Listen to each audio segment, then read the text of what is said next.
Now, from the news team that's covering the Carolinas, this is Channel 9 Eyewitness News Sunday morning. Young girls almost kidnapped while playing outside their home. The training to help them escape and help police catch the suspect quickly. And a nearly 200-mile journey to honor a fallen officer. The special help an Iredell County man received as he paid tribute to Florence Sergeant Terrence Caraway. And I want to take you outside for this live look from our Charlotte camera. Not much of a look there. You can barely see. I think that's the Bank of America building lit up in blue for the Panthers game today. And we're glad you're with us on this Sunday morning. I'm Blaine Tollison. I'm here with meteorologist Jacqueline Shearer. How about that? A lot of fog out there this morning. Yeah, a little bit of dense fog out there. We do have that advisory in effect until 10 a.m. One thing you want to keep in mind if you're headed out on those roadways, you want to be very cautious. That visibility limited to a mile, maybe even less in some areas. So take it slow out there. Take some extra time to get where you need to go. Other than that, though, not a bad morning. We're seeing those temperatures pretty warm. 70 degrees in Charlotte right now, 70 in Monroe, 69 in Rock Hill this morning. As we move through today, we're getting up to those upper 80s. Those temperatures you just saw, that's about where we should be for this time of year for high temperatures. We won't be there though. We will be about 12 degrees above average. Seeing a chance for those showers this afternoon. Finally though, over the next few days, we'll start to get a little bit closer to where we should be for this time of year. It'll be a while though, and before we get into those 70s, we actually have a tropical system that might be impacting our area. So we'll be tracking that very closely. Keep a close eye on that. So for the Panthers game today, maybe be ready for heat and maybe a little bit of rain. Yeah, maybe you need the jacket, of course. But I do have a hot tip about water bottles because you might need that. Yes. You can bring in 2 sealed water bottles to Bank of America Stadium. So that's important. We'll talk more about those temperatures. All right, thank you, Jacqueline. This Charlotte man will face a judge for the first time tomorrow. He's accused of trying to kidnap 2 young girls. We first told you about this story yesterday morning. Eyewitness News reporter Brianna Harper since then spoke to family about the danger one of the girls immediately picked up on and the phone call she made. It just sends chills through my spine to just even know that happened. It was just before 8 o'clock Friday night when CMPD officers responded to an attempted kidnapping. When officers arrived, they found a group of children playing in the parking lot of this East Charlotte apartment complex. They're always out here, they're always running around playing. There's never been nothing that happens in this neighborhood like that before. An 8 and 10-year-old girl told police this man, 63-year-old Jose Rodriguez, grabbed each of them by the wrist. Wanda Barnes is the aunt to one of those little girls who says her niece knew exactly what to do in this scary situation. And my niece knows stranger danger, so she's the one that actually called the cops herself. Witnesses say when they confronted Rodriguez, he took off. We have to stand up for the children.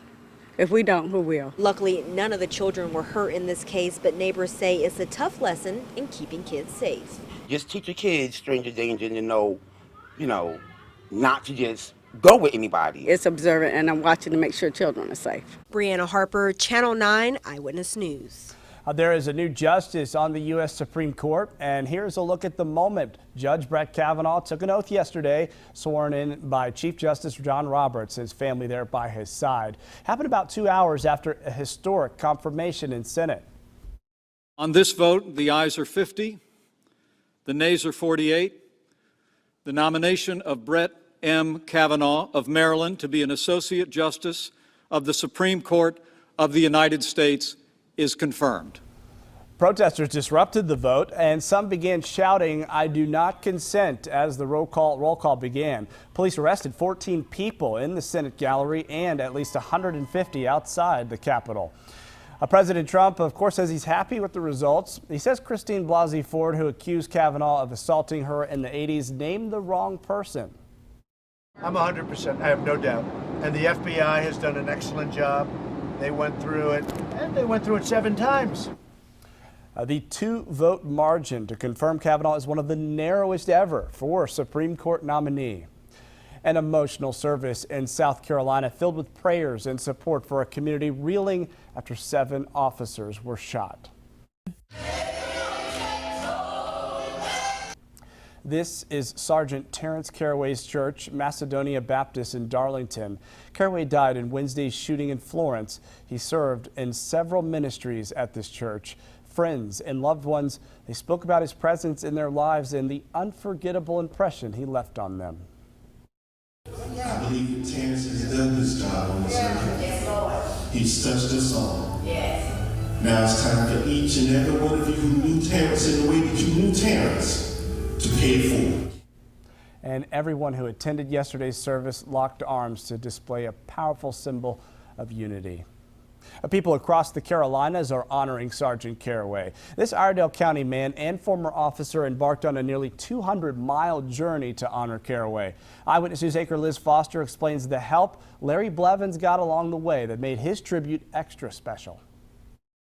As a veteran and retired police officer, Larry Blevins says it hurts to lose a comrade in blue, whether he knew the officer or not. It's always heartbreaking. That's why he made this wooden flag with a thin blue line to honor the service of Sergeant Terrence Caraway, shot and killed in the line of duty Wednesday in Florence, South Carolina. Blevins had a quick idea, not just make the flag, but personally deliver it. And to make it even more special, he asked for a little help from 11 different law enforcement agencies between his home in Iredell County to Florence. And had no idea how it would play out, but it worked perfect. The departments called ahead and had other departments waiting to pick me up at points along the way. At each meetup location between agencies, law enforcement officers signed the back of the wooden flag. A lot of the officers, once they hit South Carolina, had actually worked with the sergeant and knew him personally, and so it was quite a bit more emotional for them. He started the 187-mile trip taking pictures with officers at each stop. He handed over the flag to Florence police officers before coming home. The flag will be given to Sergeant Caraway's family at his funeral on Monday. It's going to be something that they'll be able to look back on and cherish. Liz Foster, Channel 9 Eyewitness News. Blevins just started making those wooden flags about 6 months ago. He's given all of them to departments or families that lost an officer, but Blevins eventually wants to present them to officers who go above and beyond the call of duty as well. For more pictures from Blevins' nearly 200-mile journey, just look for this story on WSOCTV.com. Well, Sergeant Caraway's final services are tomorrow in Florence, and it starts with a viewing at 9 a.m. And our South Carolina Bureau reporter, Greg Susskiny, will be there to provide live coverage of the emotional ceremonies throughout the day. The same FBI team that investigated the mass shooting in Las Vegas is now helping investigate the Florence shooting. Police charged 74-year-old Frederick Hopkins with murder and 6 counts of attempted murder. He is in jail with no bond. Officers initially showed up to Hopkins' house Wednesday to talk to Hopkins' son as part of an investigation into sex crimes. Florence police say Hopkins ambushed officers. This morning, a national memorial will honor a Burke County firefighter who died in the line of duty. Jason Hensley worked for the Triple Community Fire Department. He died 1 year ago this week. A truck hit him as he cleaned up storm debris on Highway 70 in Drexel. Police say the driver of the truck, Randall Stewart, was drunk. Hensley will be one of dozens honored this morning at the National Fallen Firefighters Memorial Service in Maryland. Members of his fire department are going to be there. Officers at UNC Charlotte are training to save lives. 1, 2, 3. Officers at UNC Charlotte forced their way into classrooms Saturday to train for emergencies. Every officer has a kit in his or her car with the tools that they need in case there's an active shooter. Every second counts, but officers worked on how they want to go into a situation in a safe way for everyone. Getting in quickly, but then of course getting in and then also protecting yourself, being sure that you're ready when you do go through a door, because sometimes you may not know what's on the other side. And earlier this year, police say a UNC Charlotte student threatened to shoot up the campus.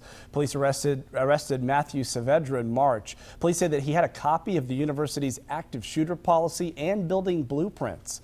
And after posting bond, police say he went to UNC School of the Arts in Winston-Salem and an elementary school in Virginia. He is now banned from all educational properties in North Carolina. An Independence High School JROTC instructor accused of sexually assaulting 2 students will face a judge tomorrow. Police arrested Bradley Gibson last month. These accusations date back to 2010 when a 17-year-old said that Gibson assaulted her. A 15-year-old also claims Gibson assaulted her multiple times this year. Both girls were independent students at the time. Tomorrow, CMS leaders will have a press conference to address their desperate shortage of school bus drivers. At last check, the district was short 67 drivers. It's caused students to be late to school and drivers to double up on routes. Starting pay for drivers is $12.87 an hour. CMS told us it is aware of drivers' concerns and that they are exploring ways to raise that starting pay.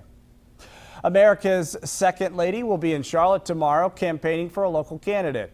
Karen Pence is joining a bus tour supporting GOP congressional candidate Mark Harris. And the rally starts at 10 tomorrow morning at UNC Charlotte's Center City campus. Doors open at 8:30. The rally is free, but you need a ticket to get in, and they are available online.